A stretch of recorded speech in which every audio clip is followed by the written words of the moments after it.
It is a beautiful Saturday and everyone's at the beach, but instead of doing that, I'm going to treat myself to a nice writing session. Some of you may remember a couple years back, I brought you along with me on my solo writing retreat, but this is going to be a little bit different. I'm going to bring you through what I consider to be essentials as a warm-up to having a writing session. And then I'm gonna keep the camera on, give you some coffee shop ambiance, and encourage you to set a 30-minute timer and join me for a creative session. So whether you are writing or creating something else, I think a lot of times we don't prioritize our creative work, even if we are professional creatives. And I found that the 30-minute timer works most of the time. It either gets the ball rolling and encourages me to keep going, or struggle to get through it, but at least I am 30 minutes further along in the process than when I started. It's not always enough to have a goal and then say that we're going to do it. We need some inspiration. So that's why right before these writing sessions or creative working sessions, I like to do some warm-ups. Now, I'm not really a sports gal, but this is what I've seen athletes do. They don't just run out there and win. They do stretches, they do drills, and the high performers incorporate a lot of mental preparation into their pregame routines. For us creative people, it's a lot easier. We don't have to do push-ups or sprints, but instead we get to listen to podcasts and read and watch YouTube videos, and we can do it from the comfort of our homes. Before today's writing session, I'm going to do a two-part warm-up. First, watching a few of the lessons from the masterclass series that I've been taking with Issa Rae. If you caught my Creative Camp Day video, you'll remember when I started this class. I love it not only because it's so well produced, but because anytime I need some encouragement, there is an entire group of creative professionals at my fingertips. I want to share a bit of advice that I got from Issa's session today. And I think it's important to note here that Issa is not a novelist. So if you're looking for inspiration for your next creative project, push beyond the boundaries of your specific medium. I like to seek motivation from artists of all kinds who do all different kinds of things. In this session, I was learning about characters and the why. The story that I'm working on right now has been a challenge because I'm really still at the beginning of it and I don't know my characters well enough yet. There were two pieces of advice from Issa in today's session that really stuck with me. The first of which was making your character active instead of letting circumstances happen to them. And the other, which I loved, and to illustrate this, she showed an example from the pilot of her show called Insecure, which is to showcase all of the insecurities of your main character in the introduction. So in her case, in her pilot, in my case, it might be in that opening scene or in those opening pages. As always, after watching that masterclass, I didn't need the promise of an iced coffee and a muffin to get me out the door into the coffee shop. I was so jazzed to implement what I learned from Issa that I could not wait to get to my keyboard. If you'd like to browse the masterclass catalog to get inspired for your next project, you can click the description below to check it out. But I had one more bit of creative inspiration that I took with me.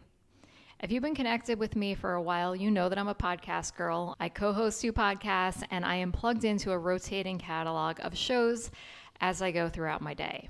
I love that you can listen while you're doing household chores or on this day in the car, driving to the coffee shop. I thought that it would be a perfect opportunity to plug into my favorite writing podcast called, I'll call it The Ish, No One Tells You About Writing, which I will link to below. If you are a fellow writer, I highly recommend this show, which features advice from literary agents, writing tips, interviews with authors, and so much inspiration to remind you that writing a book is a wild journey and no one really talks about it, or at least I don't think people talk about it enough. I always come away from listening to this podcast feeling like I may be struggling, but everyone else is too. I think it is essential for us as creative people to constantly be exposed to other people who are trying to do what we're trying to do. And if you don't have that in your real life, try tapping into a podcast or reading a book or watching a video, something, anything to encourage you to keep going after your dream. So grab your computer or your materials, whatever you need to get started, and let's go get some coffee.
was fantastic. I wrote way more than a half hour. I feel like I'm getting back on track. So I hope that you enjoyed writing with me or creating with me, and I would love to hear what's your big project this year. I want to hear what you're working toward, what you're dreaming up. So share with me below so I can come cheer you on and encourage you to keep moving toward it. Until we meet again, get out there and make something beautiful.